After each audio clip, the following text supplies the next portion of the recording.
that takes away one of the greatest expenses that's associated with living on a college campus. She didn't have to pay for room and board, and I think for her it may have been close to around $14,000, somewhere between $10,000 and $14,000. So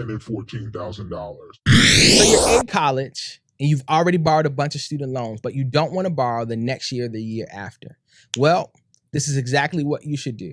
My name is Jordan Green-Ellis, and I'm your debt-free degree coach. I'm going to give you 3 quick tips, and I promise you, if you do them, you'll be able to decrease or maybe even eliminate your student loan usage. I was working in financial aid. I think this was the year 2019, 2020, something like that. And she's actually one of my mentees. And she was asking me a similar question to what we're talking about in this video today. And I told her to do this thing. The first thing that I want you to know is that you have an invaluable commodity that is worth more than money that you can use to pay for your school. And it's called your time, okay? And so I want you to spend your time, or in other words, invest your time so that you don't have to pay for school. Here's what she did. She was already in school and she invested her time in serving the campus. She found opportunities that would pay for different parts of her tuition and fees. And just like on her campus, on your campus, there are opportunities for students like you to invest their time in serving the campus, and you'll be able to get a return on that investment. She became a resident assistant, y'all. That takes away one of the greatest expenses that's associated with living on a college campus. She didn't have to pay for room and board, and I think for her it may have been close to around $14,000, somewhere between $10,000 and $14,000, right? And so that additional $10,000 that you borrow, you don't have to borrow anymore because you found an opportunity. It's the same exact thing on your campus. And if you go to a larger school, there are more opportunities. So I want you to inquire about those types of opportunities. She also became one of the official student representatives of the campus, and that also gave her some money. I'm not exactly sure how much it was, but the point is, y'all, I want you to invest your time. Here's another way that you can invest your time if you don't have any other opportunities like that. I want you to invest your time in being specific and being strategic and finding debt-free funding. I'll say it again. I want you to invest your time in being specific and strategic and finding debt-free funding. Here's what I mean. Specific as in literally down to the field that you are studying in. Let's say you are a sport management major with a concentration in business, and your major department is housed in the School of Business. I want you to go to the School of Business, invest your time. This is where you invest your time, y'all. You got to go. They're not coming to find you.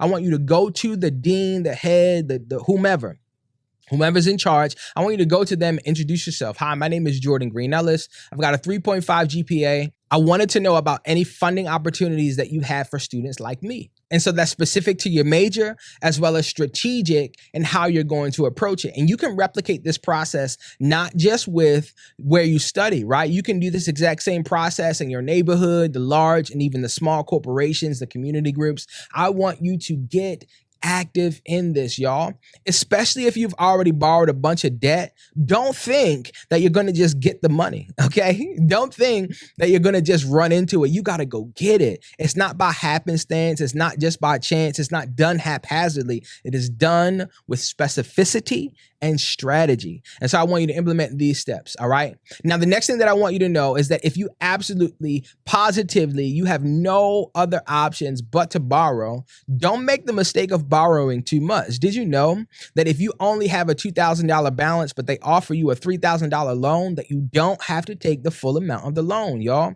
This is where a lot of people get hung up. I saw a Dave Ramsey video of one of his personalities. I don't know her name, and so pardon me, I'm not trying to be like common or disrespectful or anything like that. I don't know her name, but she was offered a full ride scholarship to her institution, and she was convinced by the Office of Financial Aid to still borrow student loans because she would need money for things to attend school, but she had a full ride, y'all.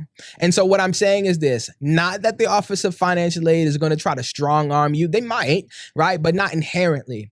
I'm saying that you have to have strategy because they may not give you that information.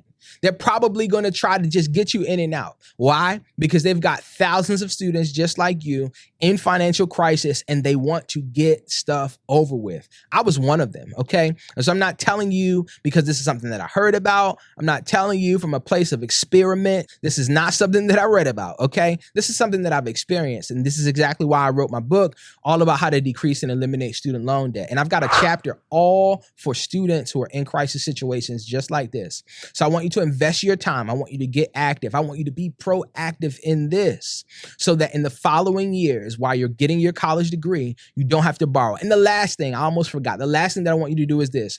I want you to find a number that is financially appropriate for you, that doesn't jeopardize or change anything in your livelihood or your lifestyle, unless of course it's a sacrifice. I want you to find that number and begin to chip away at the debt that you have borrowed. And here's the reason why. When you borrow student loans or when you borrow any type of debt, there is a fee that is associated with borrowing that money. It's called interest, y'all.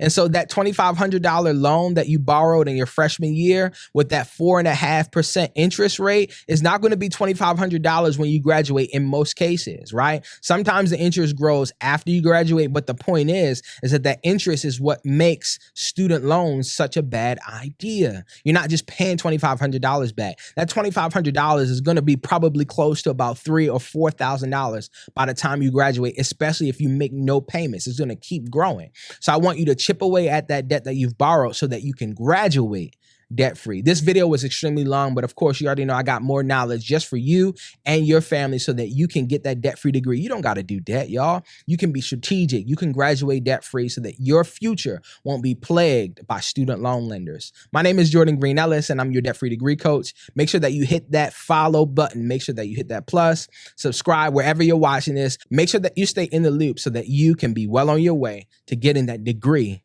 without student loan debt. I'll see you soon.